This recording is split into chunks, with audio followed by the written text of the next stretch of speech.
je reprends ce que j'ai dit ce jour, que si, moi, Kouvodo, j'étais la commission de recensement des votes, je ne recevrai pas certains procès verbaux, notamment les procès verbaux venant du Vouri et du Fundi.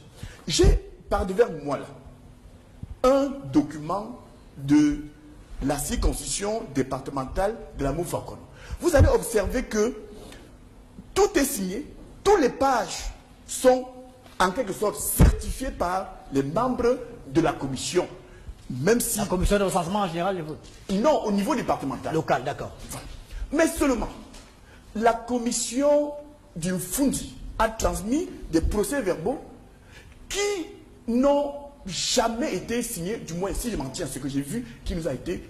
Et j'ai donc dit que je ne peux pas recevoir, si j'étais membre de la commission, mais je ne suis pas... Mais la commission a reçu ces procès-verbaux qui auraient pu être fabriqués dans n'importe quel cybercafé ou dans n'importe quel secrétariat public.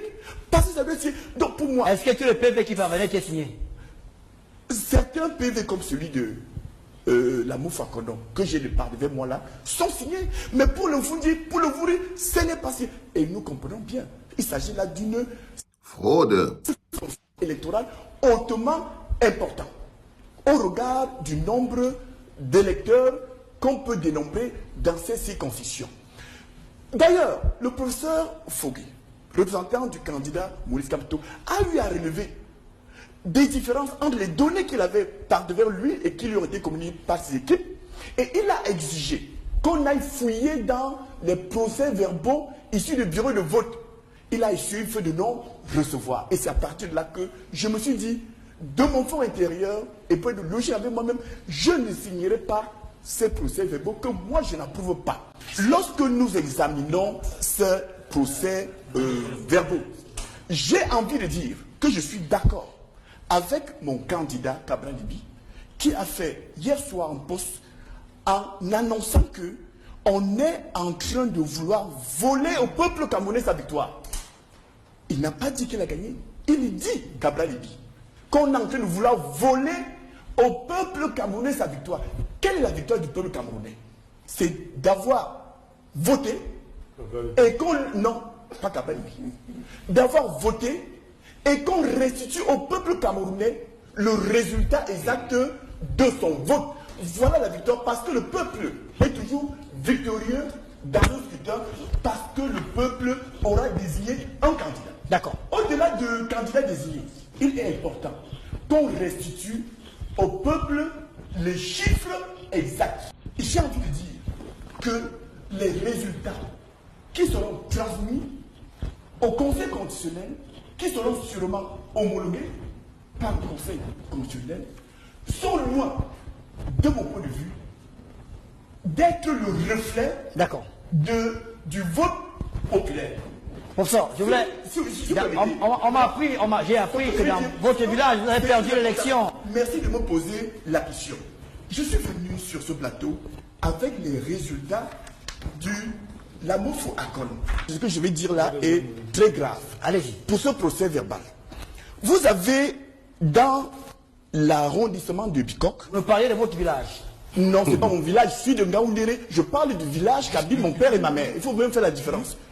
Et je connais donc bien et les votants de ce coin-là, parce que mon père et ma mère... Un mécréant. Alors, vous avez sur près de 50 bureaux de vote dans l'arrondissement de Bikok.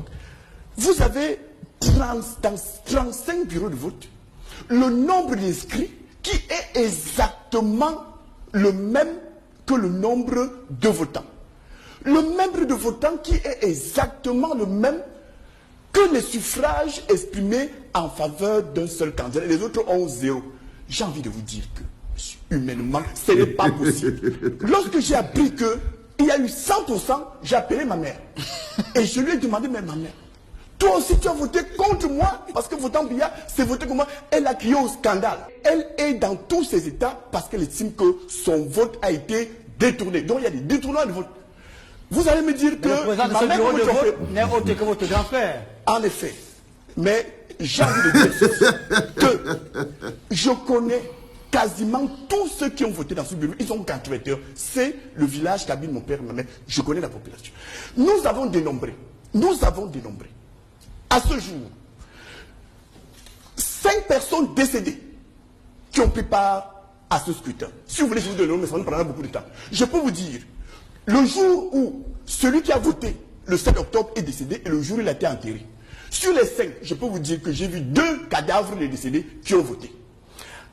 Au CES de Boumouillou, dans ce bureau de vote, des morts que je connais, que j'ai vu enterrés, je ne vais pas aller vous montrer leur tombe, ont donc voté. Vous voulez que nous croyions à des résultats comme cela? Vous n'avez pas de scrutateurs là-bas pour les représentants des partis univers? Merci de me poser la question, mais je vais vous dire que dans près de 80% des circonscriptions, nos scrutateurs que nous avons placés ont été mis à l'écart. Soit par intimidation, soit parfois manu militari. Les résultats, je le dis encore, qu'on va nous présenter sont des résultats... Bonjour les enfants, c'est papa. Approche Ernest Obama. Tu vois, quand je te dis que tu n'es pas un journaliste, tu es une espèce de propagandiste à la solde du régime de Paul Biya. Là, tu essayais de manquer de respect en confondant les enfants. C'est-à-dire que depuis, ceux qui se posent la question de savoir est-ce que le match de 2018 est fini? Non, les enfants. C'est la deuxième mi-temps. Bonjour les enfants, c'est papa. Mon mur est un asile psychiatrique à ciel ouvert et ma salle d'attente est toujours bondée, les enfants. Bienvenue à la clinique. Comme j'essaye de vous dire, les acteurs sont les mêmes. En 2018, Nkoumvondo avait prêté son parti à Cabral. En 2018, donc les acteurs sont les mêmes. En 2025, Nkoumvondo a plutôt prêté son parti à Akeremouna. Ok?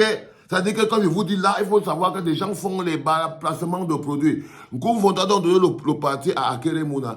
Akeremouna, en 2018, avait une plateforme ou un parti qui s'appelait Now. À la fin, il est venu rejoindre le MSC. Maintenant, il est maintenant dans le parti de Nkoumvondo. Cabral, qui était dans le parti de Nkoumvondo, Cabral, à qui on avait prêté le parti de Nkoumvondo, n'est plus dans le parti de Nkoumvondo. On lui a prêté maintenant un autre parti qui s'appelle le PCRN. Parti qu'ils ont repris. Pour le menacer. Parce qu'apparemment, c'est un pion qui dérange. Pour le menacer un peu et tout. Mais ils vont lui donner un autre parti. Parce que comme ils ont déjà récupéré le PCRN, là, le PCRN est déjà un parti soutien de la candidature de Paul Biya. Donc on ne va pas se retrouver avec un PCRN qui soutient Paul Biya et l'autre moitié de PCRN qui vote pour Cabral. C'est un peu compliqué et tout. Ça, c'est ce qui t'arrive dans la vie quand tu rentres en politique comme un pion. C'est-à-dire que c'est comment tu entres en politique qu'on te traite. Quand tu entres en politique comme un pion, les joueurs à qui tu appartiens te traitent comme un pion. Un pion, on le prend ici, on le pose là. On le reprend là, on le pose là. On le reprend ici, on le pose là. Et quand il dérange beaucoup, on le sacrifie. Quand on en a encore besoin, on part le chercher. Le pion ferait mieux d'être important en toutes circonstances. Sinon, il va subir des humiliations saisonnières. Le plus important, les enfants, ce que j'essaye de vous dire après cette capsule, c'est de vous dire que vous comprenez pourquoi l'affichage de la liste électorale nationale est la base de la lutte contre la fraude électorale. Vous comprenez pourquoi l'affichage de la liste électorale nationale est la base de la lutte contre la fraude électorale. C'est tout. Avec le plus important, c'est ça. C'est ça. Avec Nkoumvondo, on dit que la mère de Nkoumvondo même a voté contre Nkoumvondo. Il peut regarder sa mère, se rend compte qu'on a détourné son vote. 5 cousins sont partis, sont déjà morts. S'il y avait la liste électorale nationale, quelqu'un ne pouvait pas voter à la place de la mère de Nkoumvondo, un candidat à l'élection présidentielle.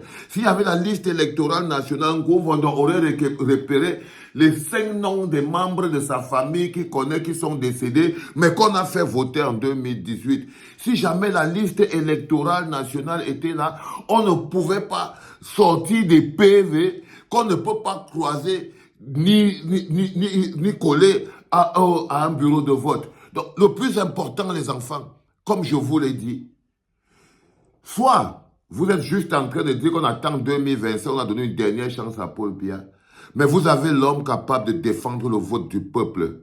En 2018, vous n'avez pas pu défendre votre vote. Ce n'était pas le vote de Maurice Kamto. Et je vous dis toujours que c'est la victoire du peuple, c'est le vote du peuple, c'est le changement du peuple, c'est dans le combat du peuple. Si Paul Biya vole quelqu'un depuis toutes ces années, ce n'est pas l'opposition que Paul Biya vole. Paul Biya vole le peuple.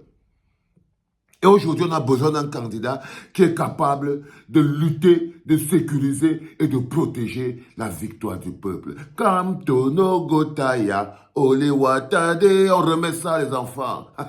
Ole watade, Kamto no gotaya, ole watade. On a besoin d'un homme capable de protéger la victoire du peuple. On a besoin d'un homme capable de lutter pour la victoire du peuple. Pas un homme qui va se lever lundi et te dire que je crois que c'est un opposant qui a gagné et demain il arrête les militants de cet opposant pour les livrer à la police. Il faut savoir contre quoi on se bat, les enfants. C'est ça la chose la plus importante. C'était le 3e podcast de la journée en direct de la clinique. You know how much I fucking love you, baby. C'était papa.